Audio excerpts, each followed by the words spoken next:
그동안 가정에서 목장에서 서로 동력자가 잘 되고 계신가요? 네, 동력자의 원형은 삼위일체 하나님 아니겠습니까? 성부, 성자, 성령 하나님께서 창조부터 시작해서 우리 각 사람의 구속까지 늘 함께 일하는 동력자가 되어 구속사를 이루어 가십니다. 디모데를 동력자로 얻은 바울과 실라는 이제 이고니온, 비시디아, 안디옥을 비롯해 갈라디아 남부의 교회들을 계속해서 신방하고 있는데요. 굉장한 열매가 있는 거예요.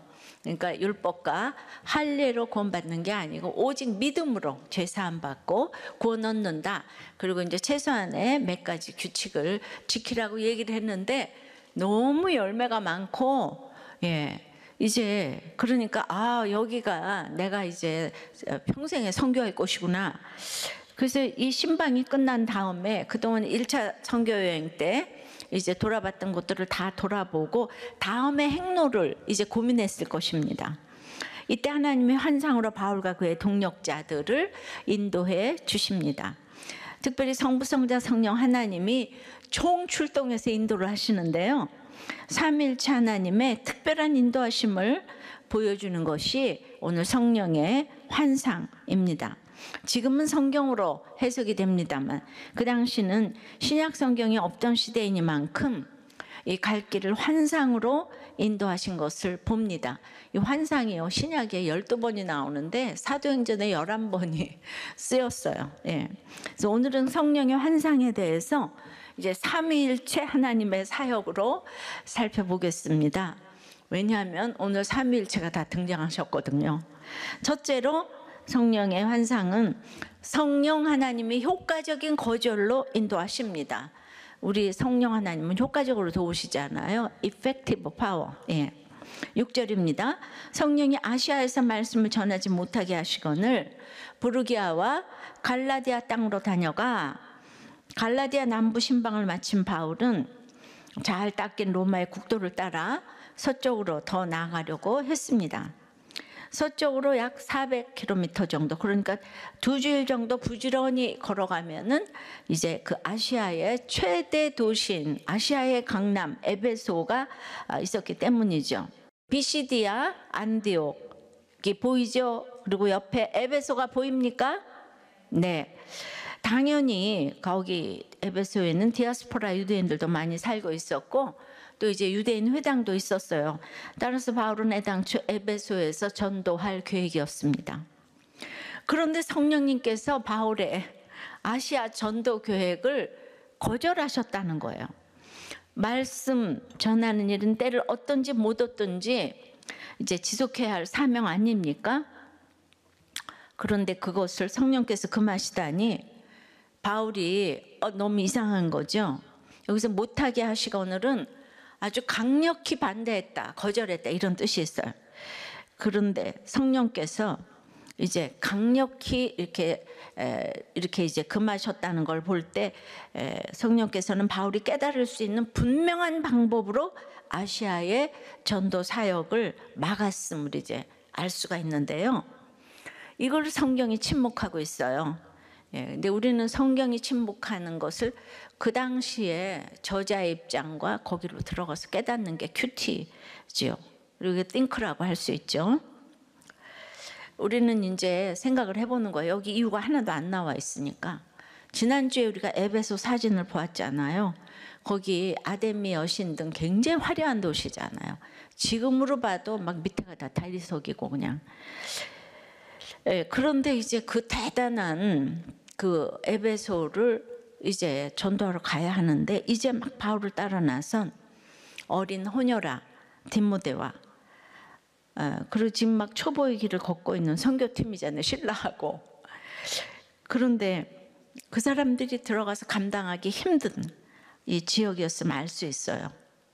그동안은 1차 선교지를 돌아보았지만은 이제는 새로 시작하는 선교인데 처음부터 너무 강적을 만나면 시작도 못할 수가 있잖아요. 더군다나 바나바도 떠났죠. 디모데가 이제 혼혈족인데, 그래서 디모데를 이때 호호 불어야 하는 시점이기도 합니다. 사도 바울이 이렇게 되기까지에는 수많은 시험을 거쳤고 스데반도 죽이고 자기가 또 돌에 맞아 죽을 뻔도 하고 배신도 당하고 이런 가운데서 이렇게 이제 복음의 전사가 됐는데 지금 디모데가 뭘 알겠어요? 그냥 시작도 못하고 이 선교팀이 와야 될 수도 있다 이런 생각을 했을 수 있을 거예요. 이 생각은 왜였냐면은 디모데를 사랑하기에 항상 이제 바울에게 한 영혼이 중요하니까 그래서 강력하게 성령이 막으신 뜻을 깨달을 수가 있었을 것이라고 생각해요. 그래서 왜냐하면 후에 바울 선교팀이 2차 전도 여행을 끝나고 훈련된 디모데와 브리스길라와 아굴라 같은 일꾼들이 준비되어졌을 때 3차 때는 에베소에 가서 2년이나 두란노 서원에서 또 이제 복음을 전하게 하시죠. 그러니까 아시아를 무조건 안 간 것이 아닙니다. 그런데 디모데가 위축될까 그런 얘기를 내놓고 하기도 어려웠을 것 같아요. 그래서 그런 말을 침묵한 것 같고 그래서 아예 기록 자체가 없게 한 것이 아닌가 싶습니다. 십자가는 지혜고 타임이듯이 우리는 내 옆에 연약한 자들을 위해 끝까지 이렇게 말씀을 전하지 않고 끝까지는 아니고 전하지 않고 기다릴 때도 있어야 돼. 예. 그래서 지난주 이제 피해자 인내가 가해자를 용서할 권세가 있다고 했는데 그렇다고 그것을 하나님의 뜻으로 생각해서 가해자가 용서를 강요하면은 안 된다고 했습니다. 근데 이제 지난주 설교를 듣고 이제 어떤 분이 편지를 보낸 거예요. 김 목사님께. 그래서 제가 양해를 구해서 읽어 드립니다. 예. 어떻게 적용할 수 있는지 도무지 모르겠습니다. 성폭력과 강간을 8살부터 12살까지 당했는데요. 그것도 친아버지한테 당했어요. 그런데 이거는 완전히 사람의 영혼을 완전히 파괴하는 친족 성폭력이에요. 말만 들어도 구역질 나는 거죠. 그런데 죄송해요. 쓴 대로 표현을 하면 정말 그 괴물들이 전부 다 사이코패스가 아니고 평상시 너무도 멀쩡히 정상인처럼 생활한다는 것이죠. 그리고 가장 만만한 친딸에게 그런 구역질 나는 범죄를 했는데 어떻게 그런 사람을 용서할 수 있나요? 나의 정체성이 얼마나 혼돈과 방황으로 처절하게 처참하게 무너져 내렸는지 당해 보지 않은 사람은 절대 모릅니다. 친아빠라는 사람이 가족이니까 용서해야 한다고 원룸에 찾아와서 문을 강제로 뜯어서 침입하려고 해서 112로 신고했지만 그 충격과 증오와 분노는 지금도 생생해서 가장 고통스러운 기억입니다. 어떻게 용서라는 것을 용서하라고 강제로 협박할 수 있죠? 어찌 그것이 자녀들의 책무입니까? 정말 이런 분들이 꽤 있더라고요. 예, 그러나 저는 이 편지로 이렇게 외쳐주셔서 너무 감사합니다. 그리고 이제 너무 마음이 정말 아파요. 예. 그리고 이게 너무 힘든 일이기 때문에 정말 삼위 하나님의 총출동에 도우심이 있기를 기도합니다. 용서는 가해자의 면죄부가 아닌 피해자의 영혼을 위한 일이기 때문에 용서는 가해자가 이렇게 부모이든지 배우자이든지 관계를 유지해서 강요하는 게 아니죠. 이 가해자가 십자가 앞에서 자기가 가해자라는 것을 깨달으면 그 다음에는 이제 기다려야 되는 거죠. 네? 네가 예수 믿는데 용서해라. 그런 얘기는 가해자는 하는 게 아니에요. 그때까지 성령이 나에게 말씀을 못하게 하신다면 성령께서 허락하지 않으신다면 기다려야 합니다. 예수 그리스도께서 다 이루신 구원을 성령이 우리에게 효과적으로 적용하셔서 그래서 서로에게 거절을 경험하게 하십니다.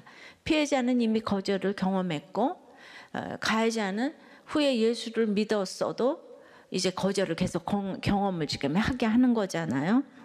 그러므로 거절은 성령님이 우리를 구원으로 효과적으로 인도하시는 방법 중에 하나입니다. 믿음의 사람 요셉도 화해하는데 20년이 걸렸어요. 형들과 화해하는데. 결국 성령님은 항상 우리를 효과적으로 도우시는데 아시아 전도가 효과적이지 않다고 지금 이렇게 말씀하시는 거죠. 적용해 보세요. 아직도 연약한 지체 앞에서 이제 이렇게 말씀을 멈추고 잠시 기다려줘야 할 것들은 무엇입니까? 용서와 사랑을 강요하고 있지는 않습니까? 연약한 피해자도 가해자도 다 효과적인 거절의 복을 누리고 있습니까?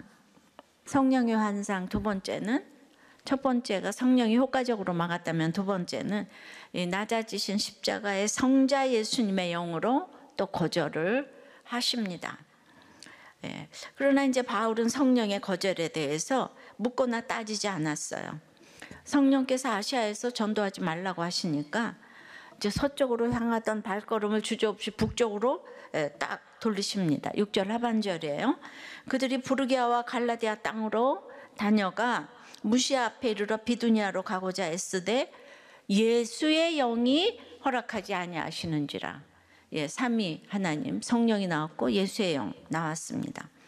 북쪽으로 올라가 부르기아와 갈라디아를 지나면 무시아 지역이 나옵니다. 그 소아시아의 각주인 아시아, 갈라디아, 비두니아, 갑바도기아 등등 나오죠. 지방으로는 드로아, 무시아, 부르기아 등이 이렇게 보이시죠?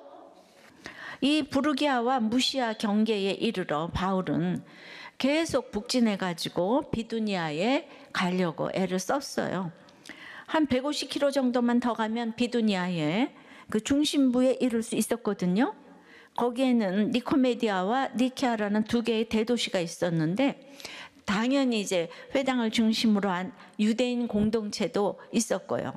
그래서 에베소에서 펼치지 못한 개혁을 여기에서 개혁이라고보다는 그냥 계획을 여기서 이룰 수 있겠다고 생각했을 거예요. 그런데 이게 웬일입니까? 주님은 이번에도 바울의 계획을, 이렇게 애쓰는 바울의 계획을 거절하십니다. 이번에는 특별히 예수의 영이 허락하지 아니하셨다고 하세요. 아시아에 이어 비두니아까지 복음을 전하려는 바울의 계획이 그냥 성령님, 예수님이 전부 다 이제 막으신 거예요. 근데 왜 성령을 특별히 여긴 예수의 영이라고 하셨을까요? 그러니까 전도 계획을 두 번이나 거절을 당하면서 바울은 이렇게 늘 띵크를 하면 항상 생각을 하잖아요. 예수님을 생각했던 것 같아요. 교회를 잔멸하려고 자기가 위협과 살기가 등등해서 담메색으로 가다가 그런 바울을 예수님이 만나주시면서 그때 뭐라 그러셨죠? 사울아 사울아 네가 어찌하여 나를 박해하느냐. 당시 사울은 교회를 박해하고 거절함으로써 예수님을 박해하고 거절했습니다. 예수님이 바울에 의해 거절을 당했던 것입니다. 우주 만물을 만들고 다스리시는 예수님이 바울에게 거절을 당하시다니요. 이것이 얼마나 큰 낮추심인지 바울은 생각했을 것입니다. 주님이 죄인 중에 괴수인 자신에게 거절을 당하실 정도로 낮추신 데 비하면 지금 자기가 당하는 것은, 이 당하는 거절은 아무것도 아님을 깨달았을 거예요. 그러니까 성경을 자세히 생각하면 구속사적으로 생각하게 돼서 내가 오늘 삶에서 순종이 돼요. 성경을 깊이 보고 한 가지 순종을 하면 그 다음날 또 한 가지가 깨달아져요. 순종해야 성경이 깨달아져요. 저의 경험입니다. 그래서 바울은 후에 이렇게 고백합니다. 빌립보서 2장 8절에 사람의 모양으로 나타나사 자기를 낮추시고 죽기까지 복종하셨으니 곧 십자가에 죽으심이라. 두 번 거절을 당하며 이렇게 죽기까지 낮아지신 예수님을 생각나게 했기에 특별히 예수의 영이 거절하셨다고 했습니다. 자기 때문에 낮아지신 예수님을 생각하니까 바울도 예수님처럼 낮아지는 적용을 합니다. 그래서 8절에 무시아를 치나 예, 지나쳐 드로아로 내려갔는데, 그러니까 이제 내려갔다는 건 해변가니까 내려갔을 수도 있지만, 이렇게 이제 영적인 의미로 좀 이렇게 내려갔다는 의미도 있는 것 같아요. 계획이 막히는 일을 2번 겪고 막 화를 내거나 포기한다고, 내가 못해 먹겠다고, 내가 내일을 하려고 그래? 너 왜 이렇게 자꾸 막히는 거야? 그렇게 말한다면 여전히 자기 스스로 올라가려는 거예요. 항상 정해주신 경계 안에서 주신 사명대로 끝까지 나아가는 것이 이 낮아지신 예수님을 따라 드로아로 내려가는 것입니다. 왜냐하면 예수의 영이 막았잖아요. 그러니까 아시아와 비두니아에 들어가지 않은 이 바울의 순종을 그래서 좀 더 깊이 생각을 해봤어요.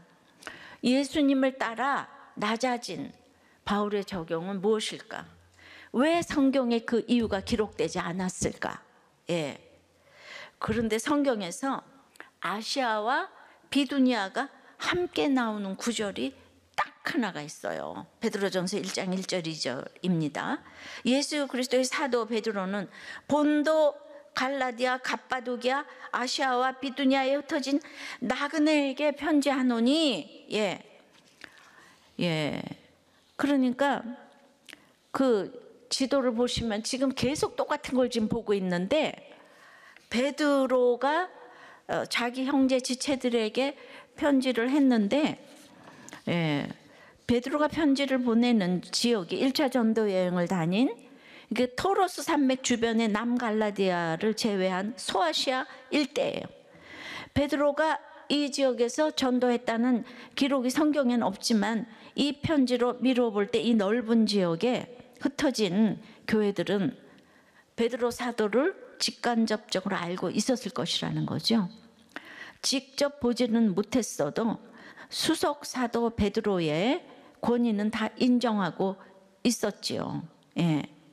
근데 바울에게는 전도에 관해 중요한 원칙이 하나 있었는데, 그 로마서 15장 19절부터 21절까지 보면은 내가 예루살렘으로부터 두루 행하여 이루리곤까지 그리스도의 복음을 편만하게 전하였노라. 또 내가 그리스도 이름을 부르는 곳에는 복음을 전하지 않기를 힘썼노니 이는 남의 터 위에 건축하지 아니하려 함이라. 이 얘기가 이제 뭔가 하면 많은 유대인들이 살았던 아시아와 비두니아에는 바울의 전도 이전에 이미 복음이 전해져 있었어요. 왜 사도행전 2장에 오순절에 예루살렘을 방문했다가 베드로의 설교를 듣고 3,000명, 5,000명이 돌아왔는데 다 이제 흩어졌잖아요. 그런 사람들이 곳곳이 있었을 거예요. 그들에게는 그야말로 최고의 베드로가 최고의 사도였겠죠. 그러니까 바울이 이 아시아로 이제 가려고 하다 보니까 지금 아시아와 비두니아에게 편지했다 그랬잖아요, 베드로가. 쉽게 말하면 여기는 베드로 나와 말이라 이거죠. 베드로 구역이라 이거죠. 그러니까 그러니까 지금 이제 나중에 보면은 이거를 막기가 참 힘들었지만은 바울이 지금 전도할 곳이 아니라는 거죠. 성령의 뜻이 거기에 있었어요.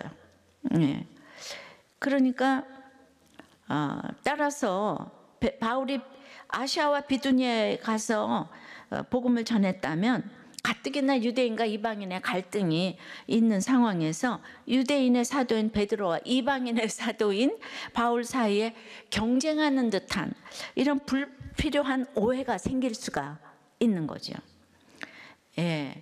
그리고 이제 이런 얘기를 성경에 쓸 수가 있었겠습니까?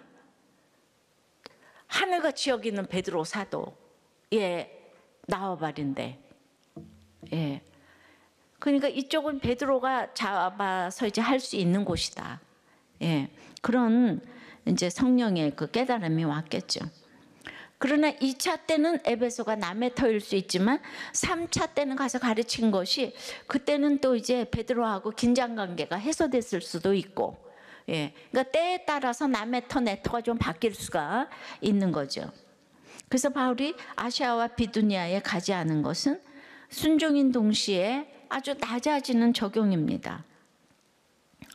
주님이 정하신 경계를 지켜서 그 6절에서는 그 디모데를 굉장히 이렇게 배려를 했고, 여기 7절에서는 베드로의 권위를 인정했죠. 예, 결국 이것이 전체 교회를 세우는 일입니다. 우리도 마찬가지죠. 교회와 학교와 일터에서 각자에게 맡기신 구원의 사명이 있습니다. 그런데 그 여정이 막힐 때가 있어요. 그러니까 난 교회도 가기 싫고, 뭐 회사도 가기 싫고, 집에도 들어가기 싫고, 그냥 이 길을 참 그만 가고 싶어요. 예, 알코올 중독자 보기도 싫고, 그냥 지금이라도 늦지 않았으니까 나는 이제 이혼을 하겠어, 뒤로 돌아가야겠다고 생각합니다. 하지만 이렇게 거절의 사건은 그만두라고 온 사건이 아니라 낮아지신 예수님을 기억하고 그 길을 따라가라고 온 사건이에요. 어떤 거절이라도 그것을 통해 낮아지신 예수님을 다시 만나고 낮아지신 예수님을 따라가게 된다면 그것처럼 복이 없습니다. 그야말로 거절의 복이에요. 네. 남편이 저를 거절해줘서 이런 복을 받잖아요. 그때 모든 걸 받아줬으면 오늘날에 제가 없는 것처럼, 하여튼 큐티를 하면서 하루하루 살면 그게 이제 거절의 복이 될 수 있어요. 저도 이렇게 젊었을 때 내가 30대에 혼자 됐는데 어찌하여 그때 목회를 하게 하지 않으셨을까. 예. 근데 저는 그때 정말 목사하고 나하고는 관계가 없다, 그리고 정말 나는 목사 자신 없다 생각했었고요. 그런데 신학하라는 사람도 없었고요. 또 나중에 할 수 없이 50이 돼서 신학을 이제 굉장히 좋은 성적으로 졸업을 했지만 아무 곳에서도 또 이 전도사를 써주는 데가 없는 거예요. 다 막혔어요. 제가. 저는 파트 전도사 아니면 협동 전도사만 해도 너무 좋을 것 같았는데, 왜냐하면 주중에 큐티 모임은 이미 믿는 사람들이 올 경우가 많잖아요. 예. 그런데 저는 주일 사역을 하면서 불신, 그러니까 이렇게 우리가 큐티의 결론은 영혼 구원이잖아요. 그러면 이왕이면 주일에 불신자를 만나고 싶은데 그게 너무 좋은 소원이잖아요. 그런데도 그거를 50이 될 때까지 정말 막으시더라고요. 예. 그러고 나서 이제 또 목사도 됐어요. 됐는데 난 너무 늙어서 목사가 됐어. 그러니까 내가 행정도 모르고 컴퓨터도 모르고 이러는데 내가 어떻게 목회를 하겠어. 그래서 나는 큐티하는 어떤 교회, 비전 교회로 좀 들어가서 오직 나는 큐티 사역만 하고 교회는 다른 모두가 해주고 그렇게 했지만 그것도 또 막혔어요. 예. 내 인생은 막힘의 연속이에요. 예, 계속 결혼 생활도 막히고 나가지도 못하게 모든 게 막혔어요. 그러니까 바나바와 바울이 다툰 것이 오직 구원 때문이었듯이 이 오직 구원 때문에 베드로의 그러니까 디모데를 배려하고 베드로의 권위를 지켜주기 위해서 그냥 모든 자기의 전도지를 내버려두고 빈손 들고 떠날 수 있는 것이 구원 때문에. 예, 진짜 짧은 인생이에요. 예, 그리고 이제 그런 말을 여기 성경에 적을 수가 없어서 침묵했지만 여기에서 그 예수의 영이 허락하지 아니하는지라의 주어는 이제 그 3인칭 복수예요. 그러니까 이 선교팀들은 이걸 다 알았다는 뜻이에요. 예, 그렇지만은 그러니까 그때 사람들은 알고 있었지만 이렇게 이제 글로는 쓰지 않고 입으로 얘기를 하지 않았던 거죠. 그 선교도 목회도 다 이렇게 내 터 남의 터를 분간 못해서 충돌이 일어나는 거잖아요. 지금 모든 일을 지금 막으신다면 분명한 이유가 있습니다. 근데 우리는 이제 이거를 지금 결과를 가지고 큐티를 하니까 이게 성경에 안 나왔으니까 막혔으면 오직 믿음으로 나가면 된다 이러는데, 큐티는 그 당시 내가 들어가서 그 이유를 찾는 게 큐티예요. 저자의 입장으로 계속 생각을, 그 당시는 어땠을까를 생각해 봐야지 이제 우리가 성령의 환상을 제대로 볼 수 있는 것입니다. 적용해 보세요. 더 낮아지기 싫어서 그만두고 싶은 사명은 무엇입니까? 그래서 돌아가고 싶은 동쪽은 어디입니까? 이혼입니까? 예. 뭡니까? 예. 나를 구원하기 위해 죽기까지 낮아지신 예수님 따르기를 얼마나 원하십니까? 제가 이렇게 막혀서 성경을 보고 이런 걸 깨달아요. 이거를 이번에 깨달은 게 아니고 저는 이미 몇십 년 전에 사도행전 할 때 이렇게 강의를 했었어요. 이 베드로. 근데 그건 뭐 주석에 없더라고요. 그런 얘기는. 그런데 그런 거를 깨달으면은 아, 바울이 이렇게 해서 조용히 떠났구나 이렇게 생각하니까 굉장히 남편한테 순종이 또 잘 되고 시댁에 잘 머물러 있게 되고 적용이 되니까 그 다음에 한 가지 순종을 하니까 그 다음에 또 한 가지 깨닫게 해주시는 거예요. 한 가지 순종을 해야 그 다음에 성경이 열리는 거예요. 근데 공부로 가르치려고 하니까 안 되는 거예요. 예.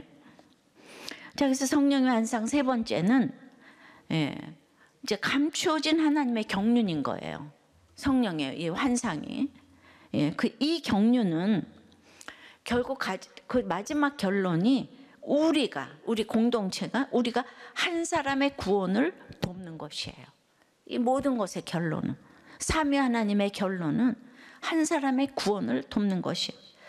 그래서 이제 8절에 무시아를 지나 드로아로 내려갔는데 여기서 지나는 지나쳤는데 이런 뜻이에요. 그러니까 힘쓰고 애쓰고 그냥 계속 막 지나쳐서 바울이 너무 열심히 지금 이제 드로아로 이제 예수의 영으로 낮아서 내려갔어요. 이거 엄청난 적용을 해서 내려갔는데 가봤더니 더 이상 갈 곳이 없어요. 막다른 바다가 딱 기다리고 있는 거예요. 동으로 북으로 남으로 그냥 다 막혔어요. 아니 나는 지금 엄청나게 적용해서 왔는데 나 선교해야 되는데 막고 또 막으시니까 저 바다로 나가서 내가 물고기에 선교를 해야 하나 이러면서 애를 쓰고 또 막으시니까 사도 바울이 서 있는 곳은 지금 사방이 막힌 드로아예요. 아니 지금까지 또 포기하고 적용하고 구원만을 위해서 달려왔는데 사도 바울이 드디어 벼랑 끝에 섰어요 지금. 그러니까 지금 어찌해야 되는가? 여러분들은 어찌해야 되는가? 예, 그런 사람도 여기 많겠지만은 믿는 사람은 그런 게 없어요. 막다른 길이라는 게 없어요. 믿는 사람에게는. 그때 이제 밤에 9절에 환상이 바울에게 보이니 마게도냐 사람 하나가 서서 그에게 청하여 가로되 마게도냐로 건너와서 우리를 도우라 하거늘 10절에 바울이 이 환상을 본 후에 우리가 곧 마게도냐로 이제 떠나기를 힘쓰니 이는 하나님이 저 사람들에게 복음을 전하라고 우리를 부르신 줄로 인정함이로라. 성령이 막으시고 예수의 영이 허락하지 않으신 것이 하나님의 뜻이고 감춰진 경륜이었다는 거예요. 예. 그러니까 이 엄청난 거 포기하고 사역 다 내려놓고 적용하고 왔는데 하나님께서 원하시는 것은 야 네가 수가 많아져서 박수 받는 게 아니고 네가 가야 할 곳은 바로 고난받는 한 사람에게 가라는 거 이거예요. 고난받는 한 사람의 외침에 귀를 기울이라 이거예요. 모든 것이 막힌 그 밤에 이 음성이 들리는 거예요. 그 밤이 축복이에요. 그래서 그 밤에 사도 바울이 환상을 보는데 어떤 환상이에요? 밤처럼 어둠이 짙게 깔린 두려운 이 상황에 이 환상이라는 단어가 창세기 15장 1절에도 아브라함이 이제 두려운 중에 환상으로 나타나셨죠. 창세기 46장 2절에도 야곱이 그 이상 중에 오늘 바울에게도 같은 단어의 환상을 보여주셨죠. 그 전혀 하나님을 모르는 하나님을 알지도 들어보지도 못한 이방인 마게도냐 사람이 한 사람이 서서 불러요. 나라가 부르는 것도 아니고 민족이 부르는 것도 아니고 교회가 부르는 것도 아니고 한 사람이 서가지고 건너와서 우리를 도우라. 지금까지 2차 전도 여행을 다 막고 여기서 왔대. 한 사람이 도움을 요청합니다. 바울의 생각이 무너졌어요.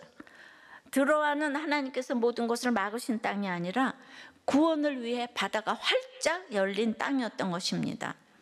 내 생각은 오직 동쪽, 북쪽, 남쪽만 가려고 했는데 바다라는 장애를 넘어 생각 못했던 서쪽으로, 이 유럽으로 나를 보내시는 부르심의 땅이라는 거예요. 그때까지 우리가 할 일은 순종, 순종, 순종, 이거밖에 없어요.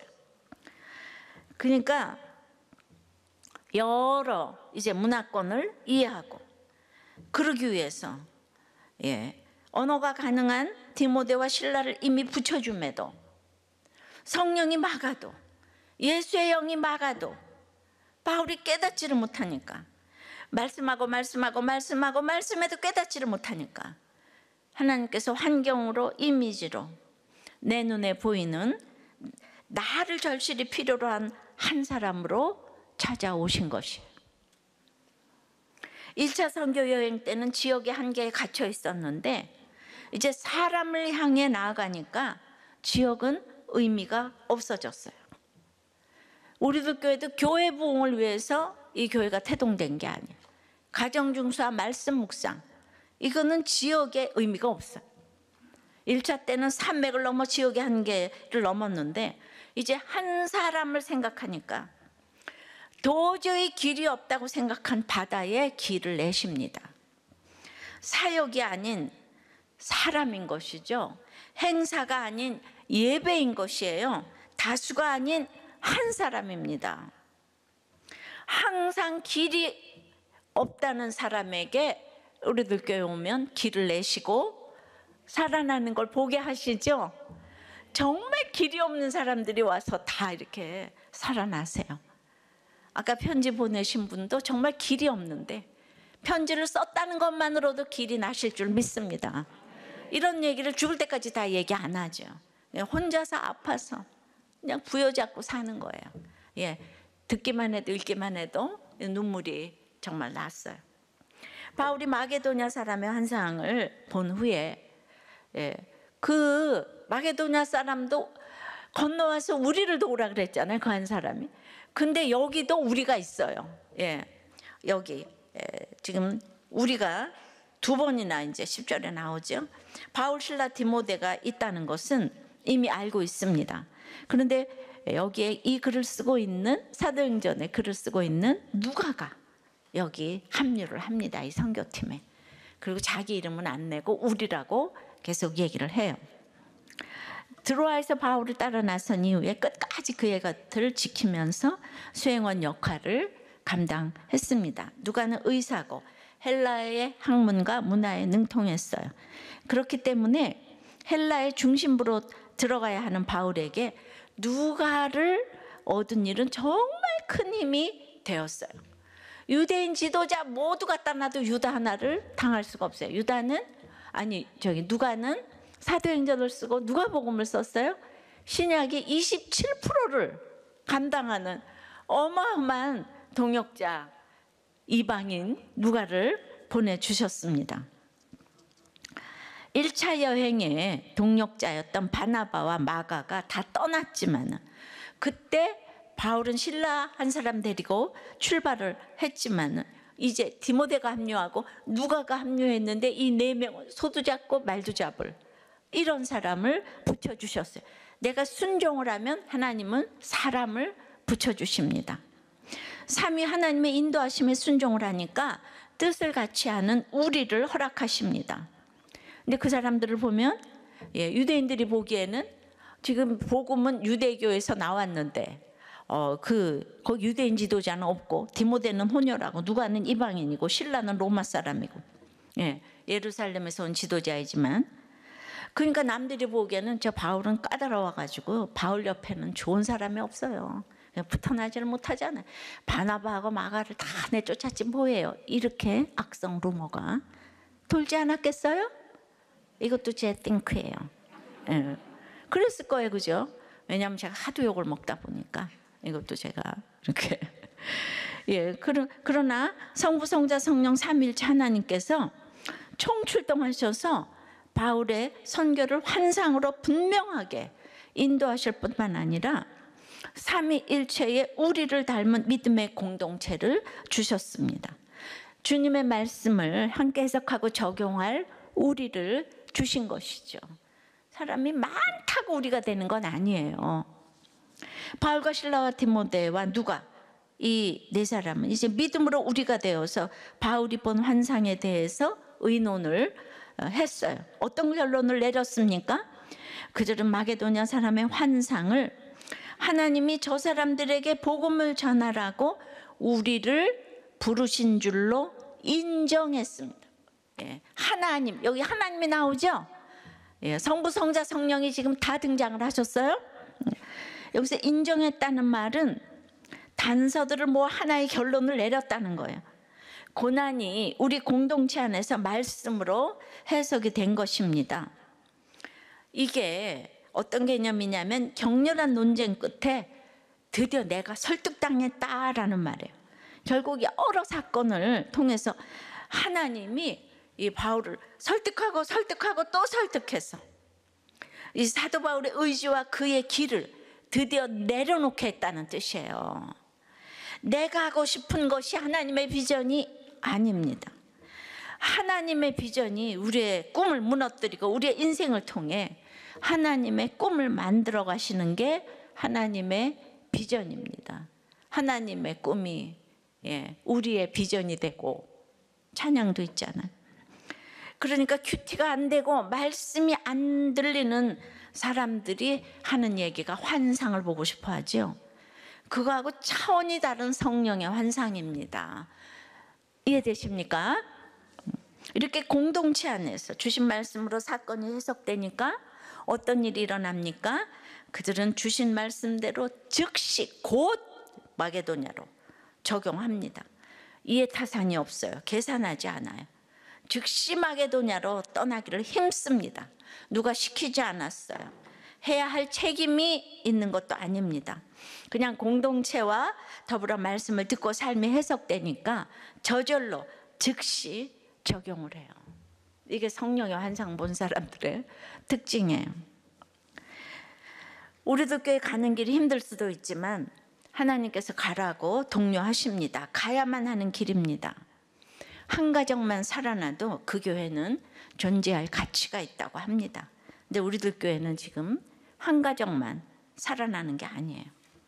그러니 사단의 방해가 얼마나 많겠습니까?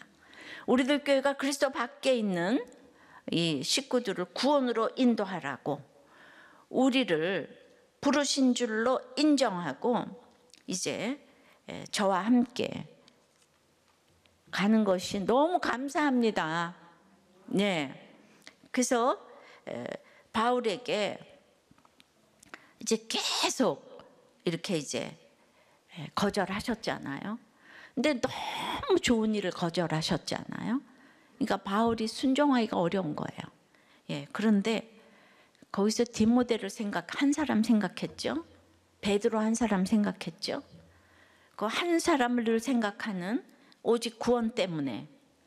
그래서 이 엄청난 복음을 전하라고 불러놓고는 그 전도를 하고 있는데 그 거절하신 것이 너무 미안하신 하나님이 이 6절부터 10절 이 짧은 구절에 성령 하나님, 성부, 성자, 삼위 하나님이 다 달려들어서 지금 바울을 도운 거예요.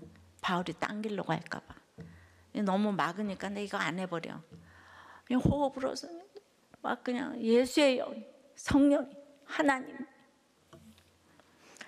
예, 그래서 결국 이것이 하나님의 경륜을 이루었다고 이렇게 이제 하시는 거예요.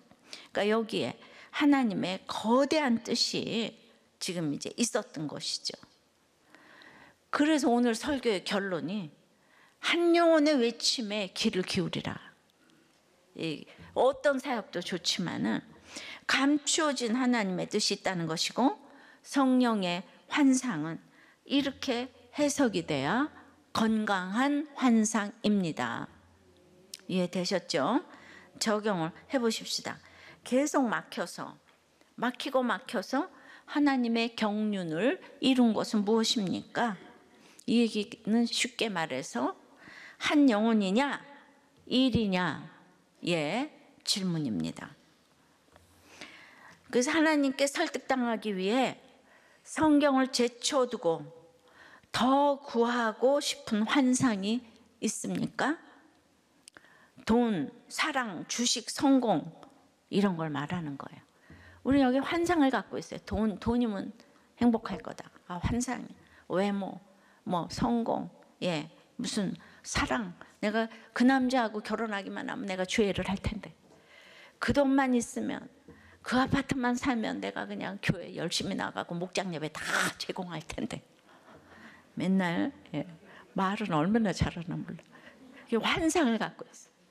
돈이 있으면, 집이 있으면, 아이가 대학에 가면 뭐 전부 다 날마다 이렇게 생각하는 환상은 무엇입니까? 와서 도우라는 이 한 사람의 간청이 오늘날 유럽 전도를 가져올지 그 누가 알았겠습니까? 모든 게 막히고 막혔는데 지나고 나서 보면 늘 한 사람의 이혼을 막기 위하여서 예, 걸어온 것 같아요. 지금도 그래요. 날마다 저한테 이렇게 외부 분들이 살려달라고 메일을 보냅니다. 거기에 정말 제가 답장하느라고 예, 지금까지도 예, 그러고 있어요. 맨 처음에 미장원 엄마의 간청, 주일학교 고3 교사를 하면서 재수생이 된 아이들의 간청으로 예, 오늘날의 우리들 교회가 세워졌습니다. 지난주 한 교회를 다녀왔어요. 왜 다녀왔냐?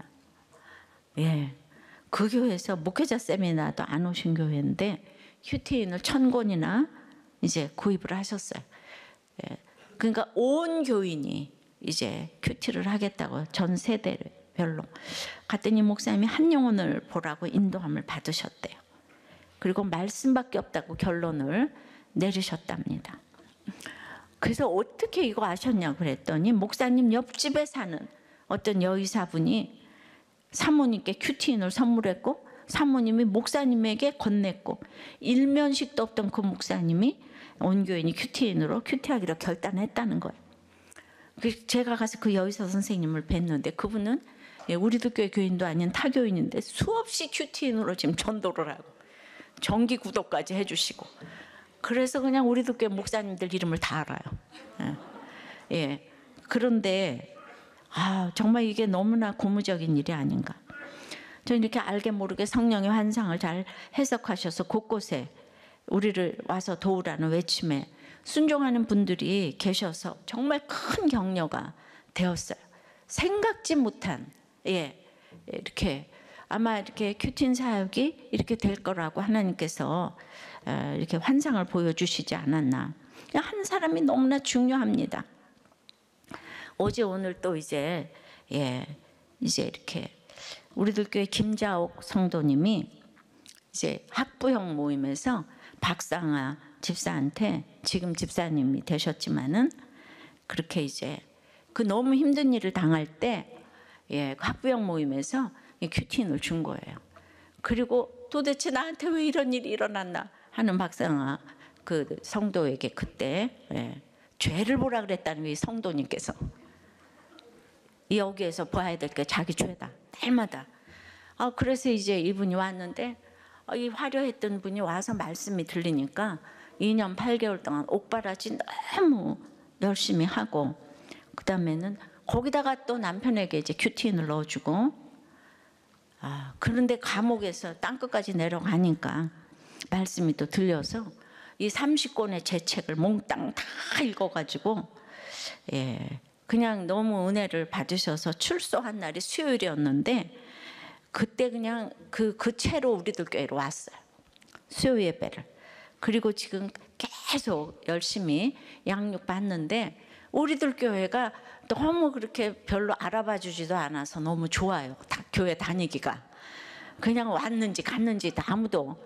이수영 집사도 자기가 그냥 연예인인데 아무도 몰라봐줘가지고 양육받기가 아주 좋았다. 여러분들 살기 바빠가지고 남을 안 쳐다봐. 쳐다볼 겨를이 없어. 그래서 지금 댕기는지도 다 몰랐어요. 그래서 이제 날마다 눈물로 뭐 자타가 공인하는 죄인이라고 이제 하시니까 뭘 해도 지금 할 수가 없어요. 뭐 다 막히니까 이분이 하는 거는 다 막히고 막혀서 이제 먹고 살 것도 없을 지경이 되니까 이제서야 이 권력의 무상함을 이제 또 허무함을 전하시겠다고 예수의 증인으로 사시겠다고 극동방송에 나가서 인터뷰를 했는데 아니 공부도 많이 하신 분이 어째 그렇게 말을 못 하실 수가 있어. 또 그러니까 옆에서 그 박상아 집사가 아론이 돼가지고 같이 하지 않으면 안 되겠더라고요. 이 공부는 훨씬 이분이 많이 하셨는데 그래서 이렇게 증인을 하시겠다고 하십니다. 나이도 환갑을 바라보시는데 띵크 양육을 받으시면서 한 가지 소원을 말하라고 했을 때 부모님의 구원이라고 그렇게 말한 걸 기억해요. 제가 그것이 이루어질 거라고 생각하는데 제가 이 이름 없는 우리들 교회 목자도 아닌 그냥 목원, 평목원이 한 전한 큐티인 한 권으로 이렇게 전도가 되어지는 게 바로 마게도냐 사람. 정말 우리하고 너무 달라. 이 살아온 것도 다르고 다 달라. 와서 건너와서 우리를 도우라. 저는 유명한 사람이라고 전도를 안 해야 됩니까? 다 우리는 100% 죄인 아니겠습니까? 이렇게 돼서 이제 나서기로 이제 결단을 해서 극동방송에 가서 인터뷰까지 이제 하셨습니다. 여기에 우리가 돼야 되지 않겠습니까? 오늘 바울과 우리가 있잖아요. 전도하기 위해서 이렇게 우리가 나는 저런 사람 싫어. 이거는 말이 안 된다고 생각해요. 우리는 그 누구도 정말 우리들 교회가 감당할 만하니까 보내셨다고 생각하지 않습니까? 우리들 교회가 감당할 수 있다고 우리가 되어서 우리가 기도함으로 정말 모든 사람들에게 복음을 전하는 우리 이제 그 부부가 될 수 있도록 기도해 주시기를 바랍니다. 주님 바울의 정말 기가 막힌 이 선교 사역을 우리 하나님 막으시느라고 얼마나 힘드셨습니까? 어떻게 말이 안 나오고 그래서 삼위 하나님이 총출동해서 오늘 바울 사도를 돕는 것을 보고 읽고 들었습니다. 주님, 그런데 바울이 깨달았어요. 돌에 맞아서 몇 번이나 죽을 뻔하니 그게 깨달아졌던 것 같아요.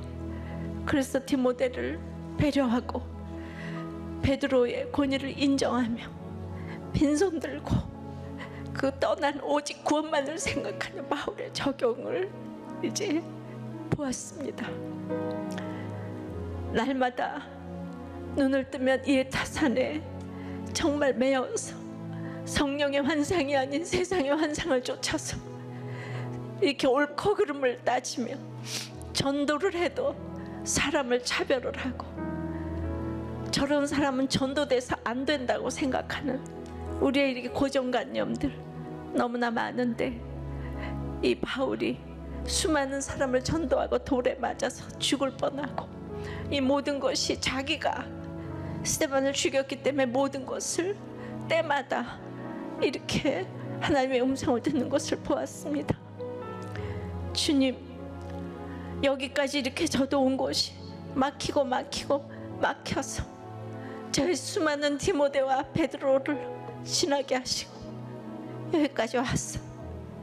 환경이 그래서 왔지 제가 어찌 올 수가 있었겠습니까? 주님, 참으로 베드로 사도를 생각하며 정말 천국 가는 그날까지 이렇게 모든 것들을 내려놓고 포기하고 성령 예수님이 효과적으로 막으시는 거절과 예수의 영으로 거절하시는 것을 보고 듣고 순종할 수 있도록 도와주시옵소서. 오늘은 특별히 성폭력 피해 아버지는 친족 간에 그런 분들을 위해서 기도하오니 성삼위 하나님 총출동하셔서 도와주시옵시고 안수하시고 아버지 하나님 만져주셔서 위로가 될 수 있도록 주여 이제 하나님의 아버지 하나님 창조물로 거듭날 수 있도록 별 인생이 없다는 거 알고 승리할 수 있도록 도와주시옵소서. 할 수 있습니다. 삼위 하나님이 안수해 주시면 일어날 수 있습니다. 역사하여 주시옵소서. 역사하여 주시옵소서. 불쌍히 여겨 주시옵시고 그들을 괴롭혔던 모든 가해자들도 주님 찾아가셔서 말씀이 들리게 하시고 이 땅을 떠나기 전에 회개할 수 있도록 역사하여 주시옵소서. 아버지 하나님, 이 모든 것에 한 영혼을 아버지 구체적으로 사랑하는 것이 바로 대하생명보호법이 제정되고 평등법이 통과되지 않는 것이오니 이 아버지 기도 제목을 들어 응답하여 주시옵소서. 예수 그리스도 이름으로 기도드리옵나이다.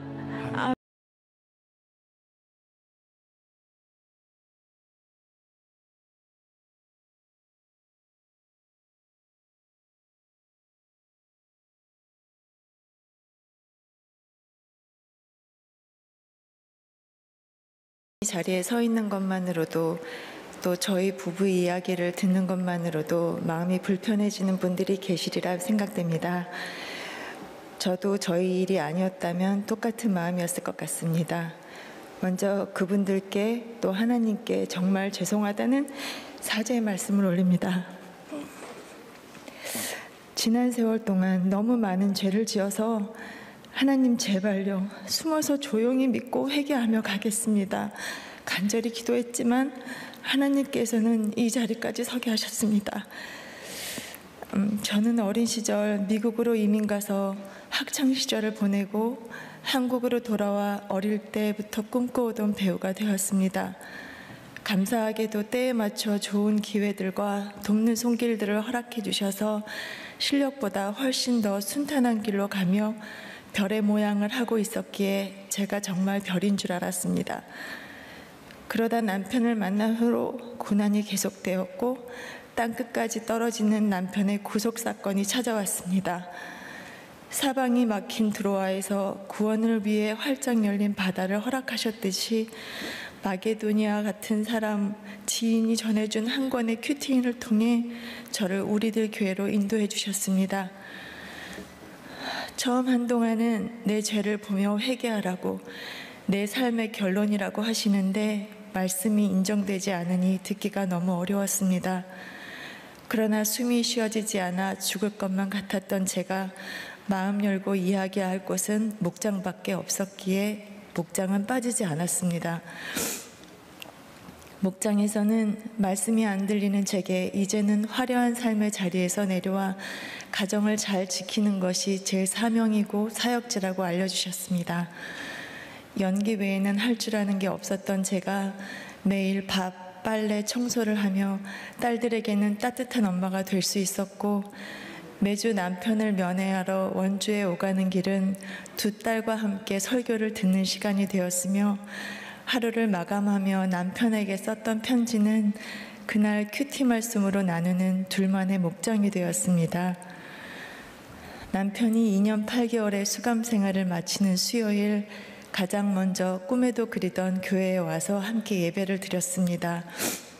남편이 수감 생활을 잘 인내하며 건강하게 돌아와 준 것은 성경과 큐티인의 말씀 묵상과 목사님 책 30권을 읽었기 때문이고, 떨어져 있던 저희 부부가 한마음으로 힘쓴 것은 목장 처방에 무조건 순종하는 것 뿐이었기에, 수요 예배 후 목사님께서 남편에게 세상 일보다 양육을 먼저 받으라고 권면하셨을 때도 저희 부부는 한마음으로 순종할 수 있었습니다. 그런데 남편이 자신이 수감되어 있을 때 권력의 무상함과 인생의 허무함을 깨닫고 이제 남은 생을 하나님께 드리겠다는 서원을 했다며 하나님께서 부르시는 것 같다는 청천벽력 같은 이야기를 했습니다. 누가 봐도 죄인인 저희가 신학을 입에 담는 것부터 하나님을 욕되게 하는 것이라는 생각과 목자의 직분도 감당할 수 없을 텐데 도대체 무슨 자신감으로 신학을 이야기하는지 이해할 수 없었고, 나를 만나 이렇게 내려가고 내려가는 일을 계속 겪게 했으면서도 이제 자기는 원하는 일하고 나에게는 경제적 책임까지 지라는 건가 하는 생각에 그동안 들어왔던 말씀은 온데간데 없어지고 분이 올라와 온몸으로 반대했습니다. 그러나 그 후 남편에게 몇 차례 사업 기회가 있었지만 그때마다 삼위일체 하나님이 총출동하시는 거절의 경륜이 있었고, 목장에서는 저희 부부에게 한 마음을 주실 때까지 기도하며 기다리라고 처방을 주셨습니다. 다른 일도 아닌 신학을 하겠다는 남편을 막는 것이 너무 괴로웠고, 그렇다고 하라고 하기엔 세상이 너무 두려웠습니다. 그러던 지난 10월 기도 중에 나의 옳고 그름을 하나님 뜻 위에 올려놓고 있는 저를 보게 하셨고, 그날 밤 통곡하고 회개하며 남편의 순종을 축복하기로 했습니다. 1000% 이혼했을 저희 부부였는데 한 사람의 구원을 위해 눈물로 중보해 주시는 공동체의 기도에 빚짐에 여기까지 왔습니다. 지금도 무섭고 두렵고 흔들립니다. 바람이 조금만 불어도 요동을 칩니다. 그래도 함께 울고 웃어주는 공동체가 있어 힘이 됩니다. 저희를 마다하지 않으시고 품어주시고 양육시켜주시며 이 자리까지 세워주신 담임 목사님 감사합니다. 고난받은 한 사람의 외침에 귀 기울여주신 하나님, 이 땅에 우리들 교회 세워주셔서 감사합니다.